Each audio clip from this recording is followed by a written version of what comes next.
વડોદરાના આજવા રોડ એકતાનગર નજીક મરાઠી મહોલ્લામાં આવેલ હનુમાનજીના મંદિરમાં સાંજે આરતીના સમયે એક વિધર્મીએ તોડફોડ કરતા આતંકદિલી વ્યાપી ગઈ હતી।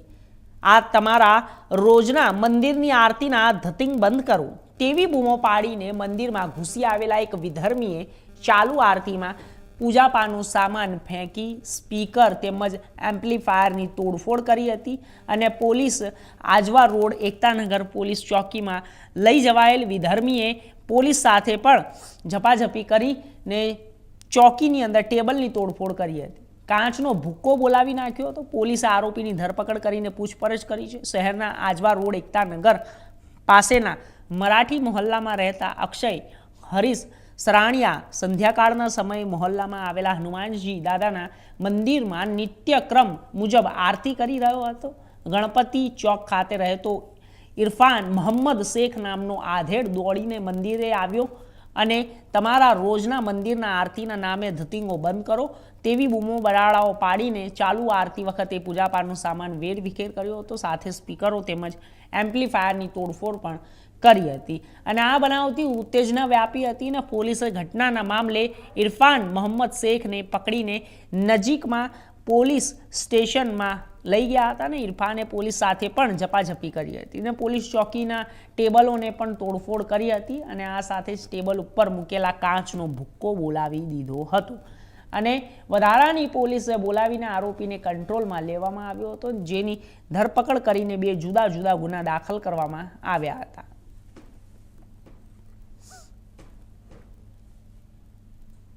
ઇરફાન શેખ નામના વ્યક્તિએ જે આ સવાલ મચાવી મંદિરમાં તોડફોડ કરી, શું કાર્યવાહી પોલીસ કરી છે અને કેટલા વાગ્યાની ઘટના? બિલકુલ પરમ દિવસે એટલે કે તારીખ 20/5/2025 રોજ સાંજના અંદાજે 7 વાગે રામજી ભગવાનનું મંદિર છે, ત્યાં ફરિયાદી શ્રીના પુત્ર આરતી પૂજા માટે જાય છે।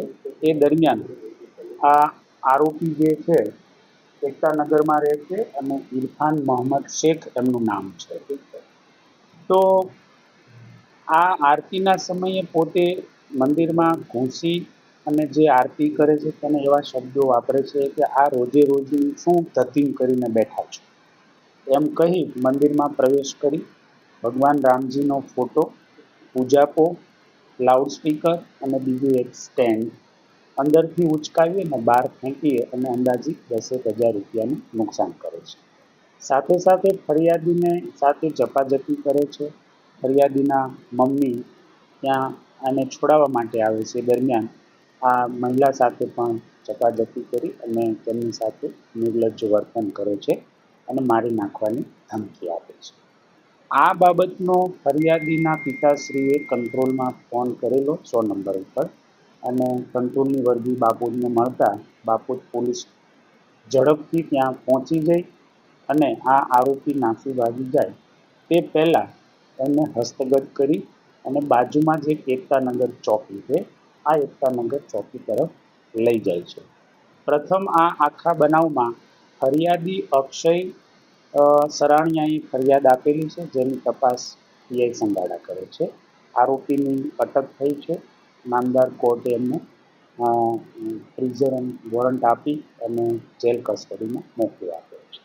આટલું જ નહીં, આ પ્રથમ ઘટના છે। એક ગુનો બને છે, પોલીસ પહોંચે છે, આરોપીને હસ્તગત કરે છે, નજીકની પોલીસ ચોકીમાં લઈ જાય છે તો ત્યાંના ફરજ પરના અમારા કર્મચારી છે હેડ કોન્સ્ટેબલ અર્જુનભાઈ સાથે ફરજમાં રૂકાવટ કરે છે, તેમની સાથે ઝપાઝપી કરે છે અને વ્યથા કરવાની કોશિશ કરે છે અને ટેબલ ઉપરનો જે કાચ છે એને તોડી સરકારી મિલકતને અંદાજિત 5,000નું નુકસાન કરે છે।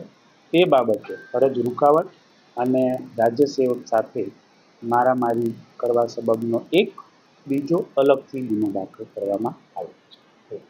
ફરિયાદી અક્ષયની એવું પણ કહ્યું છે કે દારૂ ગુજરાતમાં યાત્રા ચલાવવાની છે, એના કોઈ ગુના નોંધાયેલા છે? બિલકુલ, ઇરફાન જે છે હાલનો આરોપી ઇરફાન મોહમ્મદ શેખ, અંદાજિત ઉંમર એની 45 છે, 45 વર્ષની છે અને રમવાની ટેવ છે, પણ